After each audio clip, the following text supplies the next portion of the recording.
Welcome to how to make a granny hexagon cardi. I have the most perfect autumnal tones here. I think they're awesome. And we are going to start right from the basic principles of making a granny square, which isn't a granny square, it's a granny hexagon. So I'm going to start with my magic circle where I go yarn over 2 fingers, and I'm weird, okay? I wrap mine around twice. I have this whole insurance policy thing. And then I put my yarn under those 2 strands and I go and grab my long piece of yarn. So I've got my little end here. I'm holding it between my index finger and thumb.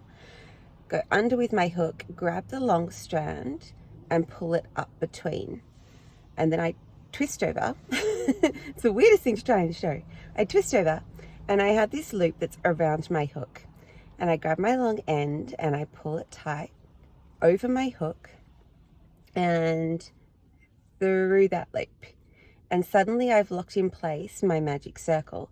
My magic circle has 2 laps in it, and here's my little spiky end over here, which I'm just going to pull out for safety's sake. And in a minute I'll show you why I like to have 2, but for now I've done 1 chain. I'm going to do a 2nd chain and pull it quite firmly, and then a 3rd chain that I'm going to leave a little bit loose. Okay, we'll talk about that in a second. Then 2 kind of regularly tensioned chains. So I have a total of 5 chains. 3 plus 2 more. Yarn over, and over my 3 strands, my double circle and my little spike, I'm going to do a double crochet stitch. And you kind of need to hold that circle quite firmly between your thumb and forefinger so that your tension doesn't get screwed up. Yarn over, into the circle, another double crochet stitch.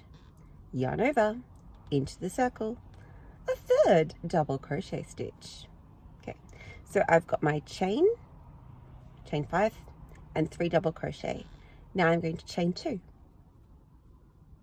And you don't have to squeeze them really tight, just, do a nice chain.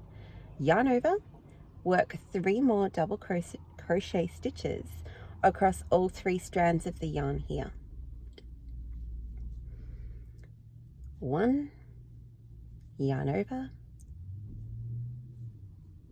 2, yarn over, 3, yarn over. Now I'm ready to put in 2 more chains because that's going to create another corner. Exciting times. 1, 2, yarn over, double crochet. I'm doing another block of 3 just like I would for a granny square. 2 and 3. All right, I'm up to 3 little blocks. Chain 2, yarn over, into your circle, 3 double crochet again, yarn over. Watch out for your end. You don't want to crochet over that end just yet. 2, and I'm gonna have to squish these up. That's fine. 3. I'm up to 1, 2, 3, 4 blocks. I need to fit 2 more in. Chain 2. All right, squish my double crochet. 2 more blocks of 3 double crochet. 1, 2, and 3. Last one, so I'm going to chain 2. And I'm only going to do 2 double crochet because my chain 5 over here is actually going to replace one of the double crochet in those blocks, and a chain 2. So yarn over and 2 double crochet. 1, 2. Pull this loop out quite long and find your little stubby end of your magic circle. Pull really gently on that. And just watch which strand moves. Okay, it's my paler yellow strand. So I'm going to grab that yellow strand and pull it in the same direction as my stubby end. And that's going to make the first magic circle decrease and tighten. I like doing this because I had a couple of things come undone on me when I used magic circles, and then this trick has stopped things working their way loose. I'm going to take my end and pretend to tie like a little knot over, so through that loop, and gentle, gentle, slow squeeze. If you don't do this slowly, it will snag on you and you'll have a knot in a bad spot. Gently, gently, gently, pull the slack out. Ta-da! All right, now that has closed up the gap, so I'm going to disentangle myself here. Here is my second double crochet of my 6th block, and here is my chain that I started with. And I'm going to put my hook back in the loop, and all I need to do now is a slip stitch into that chain. If you want to be super fussy, you can find the 3rd chain and you can work into the chain. Otherwise, you can work into the space, which is what I'm going to do, because at the middle here it doesn't really matter very much. So into that chain space, yarn over, and slip stitch comes straight out. So this looks a bit squishy, but you can maybe see that it has 6 distinct sides. It is a hexagon. And now I'm going to start by chaining 5. The first 3 are actually my replacement double crochet stitch. Then I chain 2, yarn over, and I'm going to do 3 double crochet into that little space just there. Okay, so I've chained 5 up out of the space, and now I'm going to fit 3 more double crochet stitches in here. 2 and 3. Easy. Yarn over and straight into my next space. Put your little, I call them granny wedges, those 3 double crochet together. I'm sure there are lots and lots of different names for them. But when I say work a granny wedge, I mean 3 DC in the same space. And that's our traditional granny stitch. Now I'm going to chain 2 to create my corner, yarn over, and fit another granny wedge into this little space. 1, 2, 3. I'm running out of yarn. Straight across to my next space, so no chaining involved, because this is the straight edge of the hexagon. Yarn over, work a granny wedge,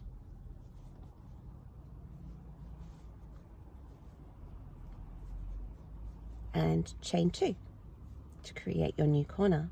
Yarn over and another granny wedge in the same space. 1, 2, 3. Yarn over. This is your straight edge, so don't add any chains. Working into the space. 1, 2, 3. Chain 2, create your corner. Work into the same space. Granny wedge. 1. Whoops. 2, 3. Don't chain, because this is your straight edge. Granny wedge into the space. 1, 2. Oops. I'm trying not to move my left hand fingers very much. I don't want to distract from the stitches. Chain 2 to create a corner. 1, 2. Yarn over and granny wedge. 1, 2, 3. This is your straight edge, so don't chain. Granny wedge.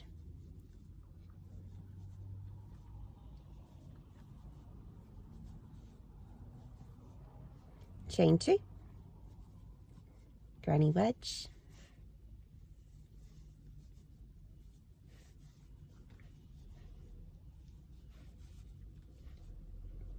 Don't chain. This looks a little bit weird because there's our corner. We have to fit 2 more DC into this space. So where I have my slip stitch just here, I'm going to yarn over and just work over that slip stitch, work 2 additional double crochet, and they're going to complete your granny wedge. There are your 2 DC. Now you slip stitch, yarn over, bring it straight through the loop, and now you've completed the second granny wedge that sits in that space. Okay, now your work will start to flutter a little bit here. That's completely normal, don't worry about it. We have to work a couple more rows before we can get the origami effect, so let's get cracking. Chain 3, 1, 2, and I'm going to make my third chain just a little bit looser, because as I start to make my hexagon bigger, I do like to work into the third chain specifically rather than into the space. But that's a personal choice. If that doesn't work for you, ignore me completely and do what's working for you. Chain 2 to make the corner and put a granny wedge into this space. Go straight to your next little space between clusters. Hook in and granny wedge.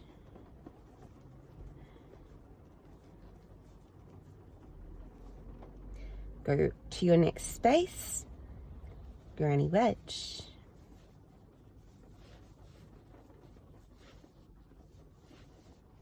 Okay, we've arrived at the corner because there's our corner space, so we have to chain 2,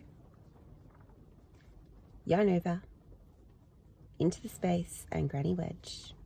So your corners always look the same. They're always a wedge, chain 2, and another wedge. Work your next wedge in the straight edge.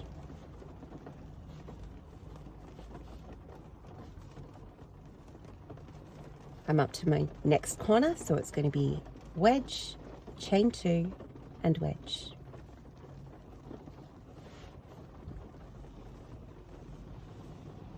I advise having a little look every so often at the end of a round, just to make sure that you haven't skipped a corner by accident. I have done that so many times in my life and it's pretty annoying.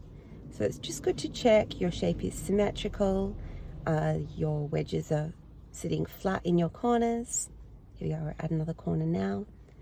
And that way you might only have to rip out 1 or 2 rows instead of hours of work. Because again, that's my life and it's kind of annoying. At least with crochet, it's a bit easier to rip out and start up again than it is with knitting. At my corner, wedge, chain 2, wedge. Look for the next gap.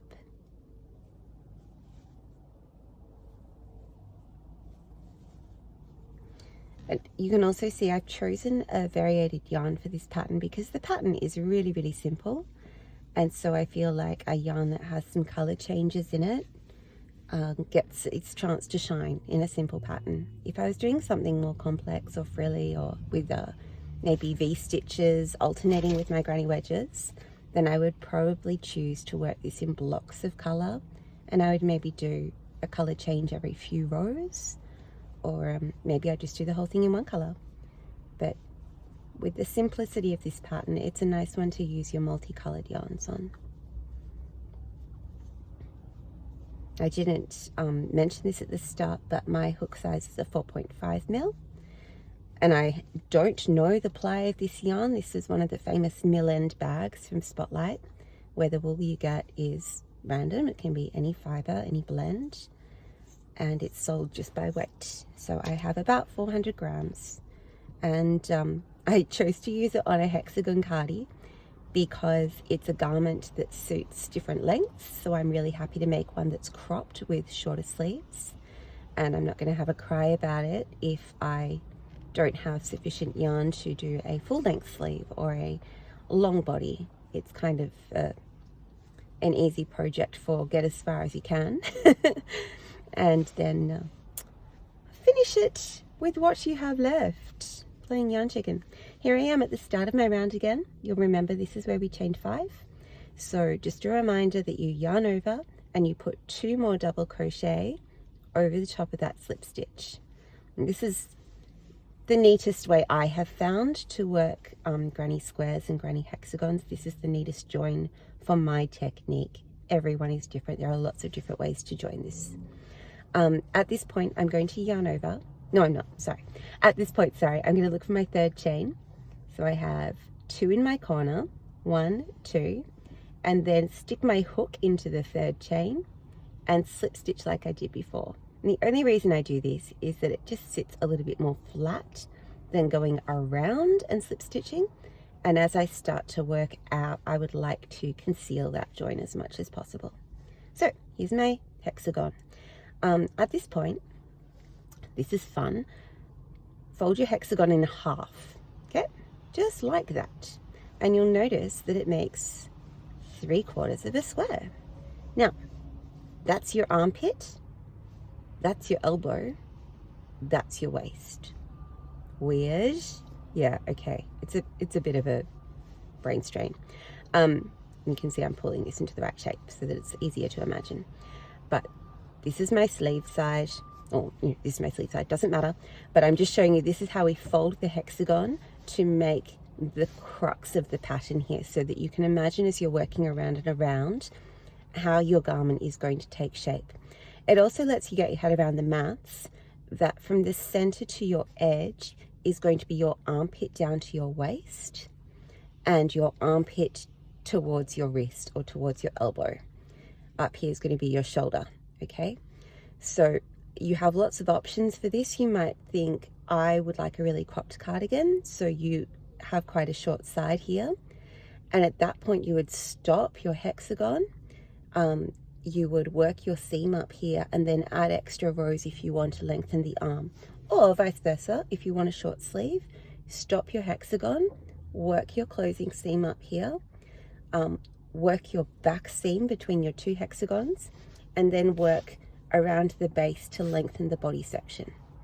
So these are just options that you can play with, because this is a really, really versatile pattern, and you can adjust it to suit any body shape, any climate, any fiber. It's pretty fantastic.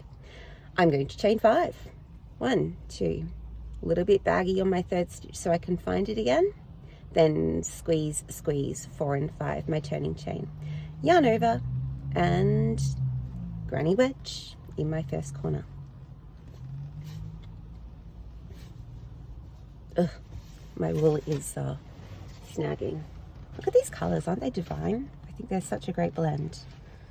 I feel like this will have a really kind of autumnal vibe to it. Yarn over and wedge, because I'm working along this straight edge, and my straight edge gets a little bit longer every round. Yarn over and wedge. Remember, you're only ever going to add your 2 chains when you hit a corner. Otherwise, you just yarn over and wedge for your life. It's a really good one for Netflix and crochet, or read a book and crochet, or have a conversation and crochet. Chain 2. Also a really good one for kids, because it's not a crazy, huge, large pattern.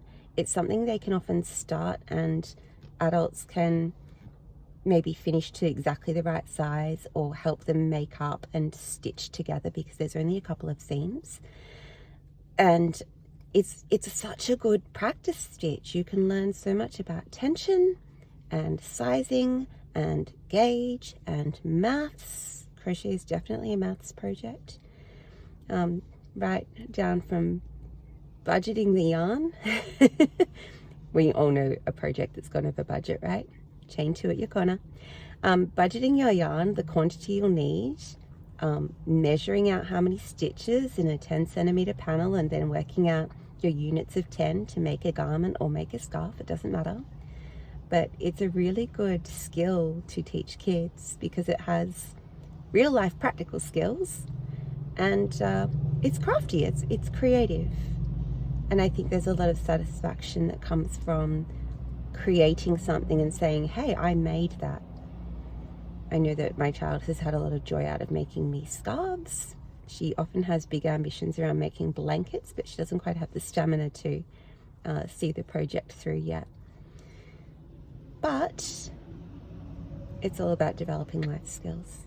I think crafting and fiber arts are really solid ways of developing those skills. Oops.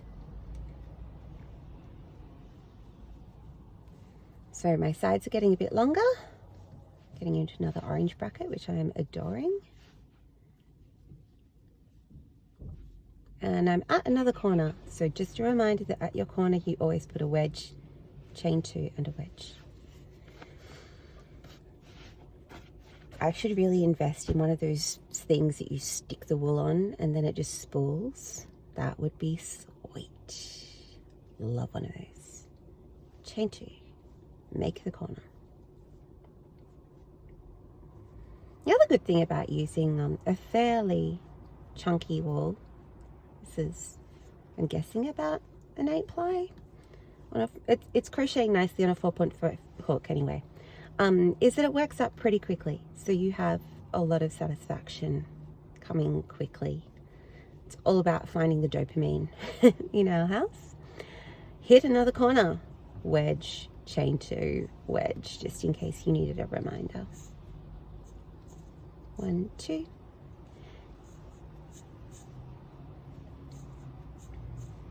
You only need to really track your rows when you've made a hexagon and decided it's the right size, because then of course you want to make the other one the same size. So until you start to get to that more substantial size, just keep going. Here I am back at my start, so yarn over and 2 GC across that slip stitch. Oh, my hook's developed a squeak, that's unpleasant. I'm going to stop and sort that out in a sec before it drives me bonkers. You know what? I feel like for this, I was getting a neater finish maybe when I didn't work into my chain. Oh, I'll try one more. One more into my 3rd chain, and then I'll make a commitment to doing it one way or the other. Into my 3rd chain loop, bring the yarn back out, pull it through, there's my slip stitch. Okay. Hexagon, which remember isn't going to sit flat, and you don't need it to sit flat because you're really going to fold it in half and make your cardigan shape. Ta-da! The other fun thing about doing this with color changing yarn is that you get to rotate your fold around and see which way you actually want it to face, because you may decide that you want the particularly green splash to be on your sleeve or on the body or wherever. So you can play around with the origami of this a little bit, which is fun. I usually try and put my join side, where I've had my chaining, my sneaky little hidden bit, and the colors often change a bit abruptly, running underneath my arm, because that's the least conspicuous spot of the cardigan. So just a tip for you there. You may well want to experiment with placing that side of your hexagon either under your sleeve or under your armpit, running down alongside your rib cage, where it's going to be least visible. 2, 3. I'm just thinking ahead. The only other technique that you need for this is the ability to make a crochet seam, and that is not difficult. You have a couple options for it. You can crochet it with single crochet, or you can take a wool needle and you can sew it. You can also take a regular needle and thread and sew it, but I don't usually get good results with that. I find my work looks a bit bunchy, and possibly that's just down to my needlework skills. But my preference is to keep my hook in my hand and crochet my panels together. It also gives you a little bit of wiggle room if you need a couple extra rows in the back of your cardigan, or you would like to put them there so that your front has a natural gap and the back is wider to cover your entire body.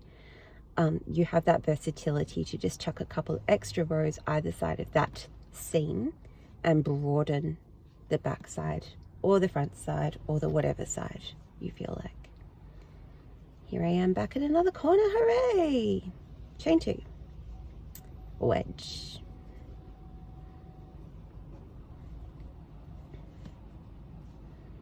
Whoops. 3. Yeah, coming nicely. It's starting to take a little bit longer to get from edge to edge now, and I feel like I'm going to hit purple any minute. It's the other nice thing about a color change yarn. You get to change colors. You don't just keep going with monotonous blue all the time. You can look forward to color changes. I also love that if you're working with a cake of yarn that has a long color change, like the hobby cakes or the, I know I'll pronounce this wrong, the sheep cakes. apologies, they're beautiful. I cannot pronounce them correctly. You'll have those long color changes, and it's so nice when you get a fresh shade starting to come through in those thread by threads. Here's my corner again, first wedge, chain 2 and second wedge. I'm just having a little panicky look back at my other corners and hoping I didn't fudge any of them because I was talking. No, okay, they're all there, that's good. Lucky, lucky. Straight edge wedge, go for it. Oh, my yarn over fell out, oops. Again, lucky it's crochet. Knitting was never my thing. I have grandmothers on both sides of my family who taught me to knit. One was left-handed, one was right. So I could knit both directions. But oh my goodness, the trauma of dropping a stitch. Just the worst thing ever. Corner, chain 2. Wedge.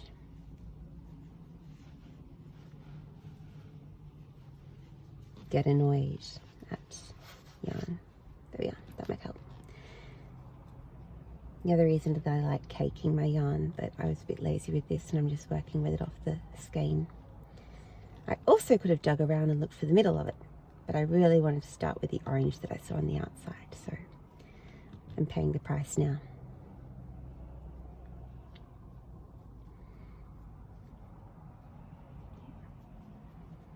One more edge to go.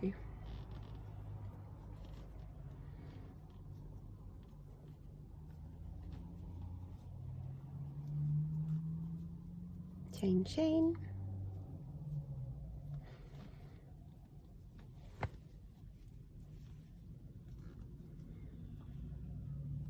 Oh, hello, Purple. You're quite exciting. This is nice. 1, 2, 3. Nearly back to the start, and you'll see exactly what I mean about these abrupt color changes and why I like putting them under my arms, because now I'm going to have purple right beside gold. Not ideal, but oh well, that's what we've got. Alright, there are my last 2 DC, worked over my chain 5, and then I'm going to slip into my 3rd chain and bring it out. Alright, this is getting a bit more substantial. I'm loving my color mix. Fantastic. Let's do another lap and then we might talk about folding, and you can have a look at the kind of size you might be aiming for. You can do this a variety of ways. If you have a tape measure handy, by all means feel free to measure all the bits and then crochet to the desired diameter. If you don't have a tape measure handy, and let's face it, I never do, you can simply grab a garment you already like, wear, own, or just your own body, and fold this and pop it over the top of that garment, and then see how much longer you would like to make it in which direction. I also often use stitch markers. I love the little safety pin type stitch markers. Do I have any with me? Let's see. Oh, one. Typical. Oops. I love these little stitch markers, and I will often use them instead of sewing pins. I'll use them to pin things into shape and imitate seams so that I can try things on without the labor of sewing them up. And I highly recommend getting yourself a little stash of these. You can buy them off Facebook Marketplace, you can buy them off eBay, you can buy them off AliExpress. They're not expensive, and they are so handy for pinning seams together before you sew or crochet them, and making sure things get lined up accurately, because sometimes you can accidentally stretch one side out more than the other, or you can miss a couple of stitches lining things up, and then you get to the end of the seam and your whole sleeve is out of whack.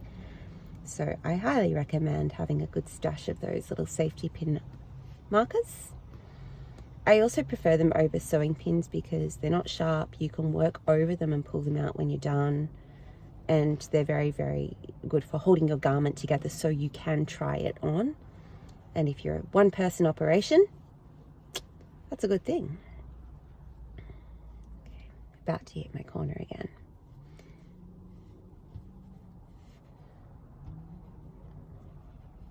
Oh, this purple is magnificent. I am so enjoying these colors. Chain 2 because I'm at a corner. 1, 2, 3. Obviously, if you don't want to work this along with me, you can just stop this video right here and you can fast forward to the last 5 minutes. I won't be offended, I promise. If you want some reassurance, and I always did when I was beginning to crochet, I really liked working along with videos because it just helped me learn how to hold my hook a bit more economically and ergonomically. And I got a lot of tips on tension and keeping my work even from watching people hold their yarn and hold the thing they were working on. Chain 2, I'm at a corner. 1, 2, 3.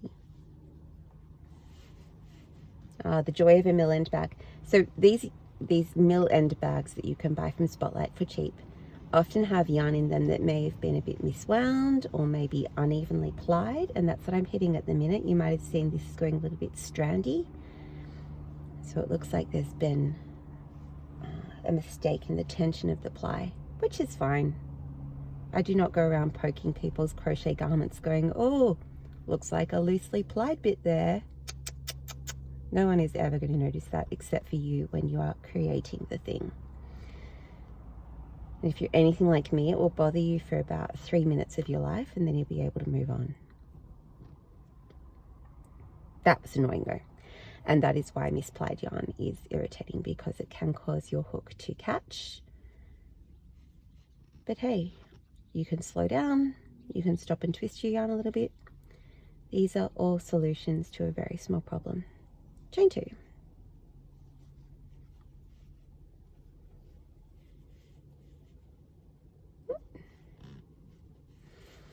Now I've also chosen to do a granny hexie cardi because there is so much less sewing involved than in a granny square jumper or cardi. I do love the look of the pieced together granny square cardigans and jumpers that have, 24 squares in them or however many it is, but I loathe sewing squares together. And this really appeals to me because it's worked in 2 bits. And then all you have to do are the underarm seams and the side seam. Not the side seams, the back seam. One down the center back and one down each sleeve.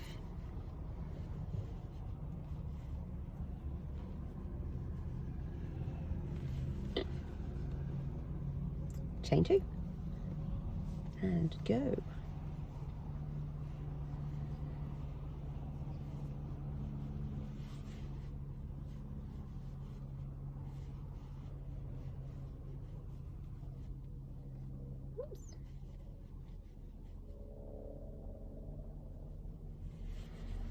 Keep going, not far now, you can do it.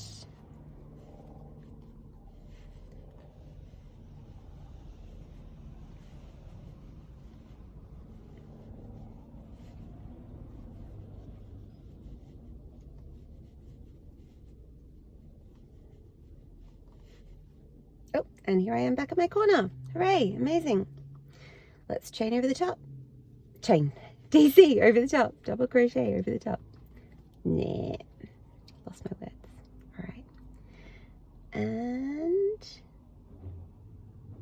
into my 3rd chain. Now, see that little yellow gap there? That's kind of annoying sometimes. Just sometimes. So when I have a big color change, I occasionally do a cheat thing where I put another slip stitch in just to move my starting chain into the middle. So entirely optional. Isn't really going to change the look of things, but just gives you a slightly more solid beginning to start from. 1, 2, 3, 4, 5, and I'm ready to go again. Let's do it.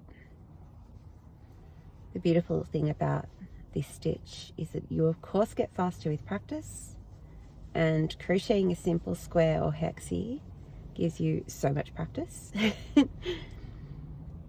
It makes more complex projects go a lot faster if you have your basics really nailed and you have a kind of muscular routine, so your hands just understand how to execute a double crochet or a half double crochet or a treble crochet even.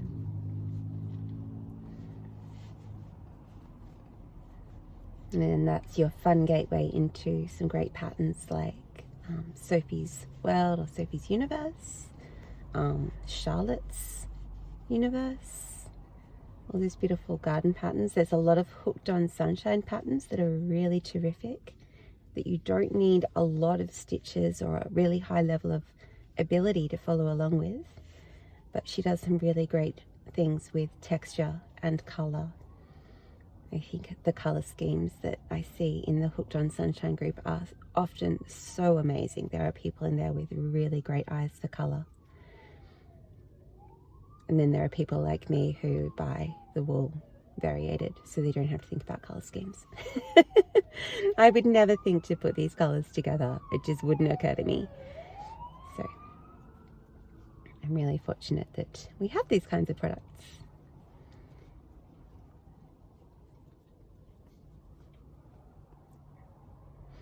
I think I'm approaching baby doll size. Whoa, oh no, I got that right.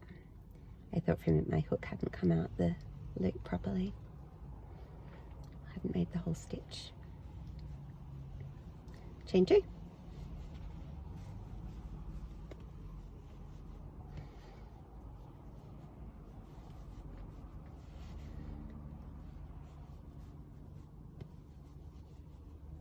Oops.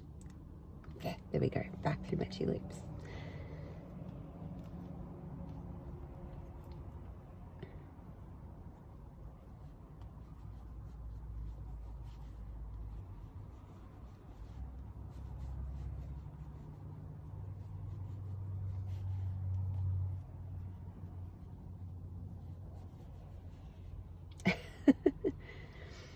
It's funny, I can crochet like perfectly well for 25 rows, and then I just hit a little streak where it's like my muscles need to recalibrate or something. I just refuse to cooperate for a few stitches in a row. Same thing happens when you're switching hook size frequently. I often find I have to just change the angle really subtly to make sure that my stitches work.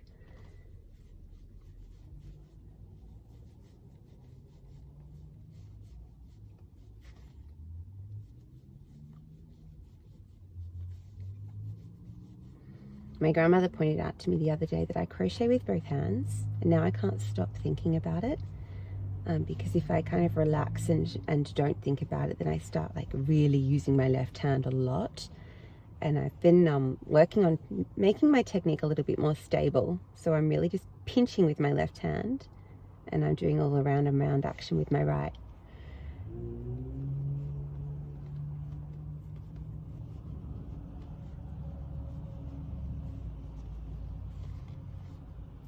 My second last corner.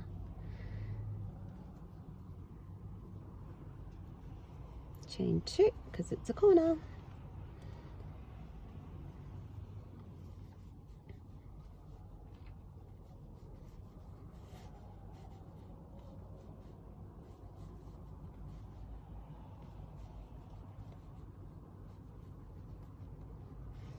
Over.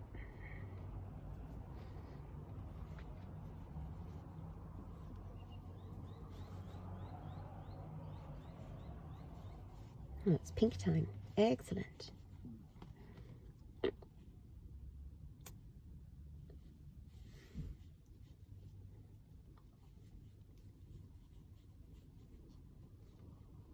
Ah, see, there we are. There's a really great example of just a miscalibration. I have accidentally hooked my double crochet into the previous double crochet instead of into the space. Do you know what? I could probably just do the next stitch and you'd never notice. Okay, so don't panic if stuff like that happens. You can rip it out and do over, but this is life. The occasional imperfection is what makes handmade stuff really interesting. It gives everything a story. So enjoy the mistakes. Here comes the corner. Don't forget to chain 2. Otherwise it's not gonna sit right. And your origami won't work when you go to fold this in half.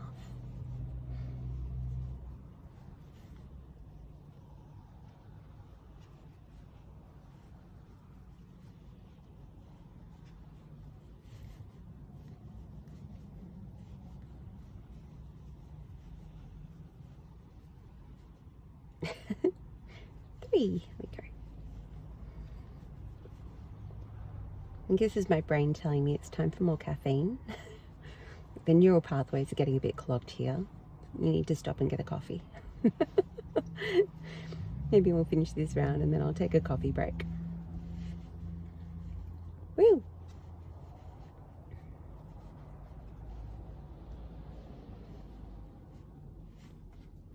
Here's my last bit, last corner. Add my 2DC.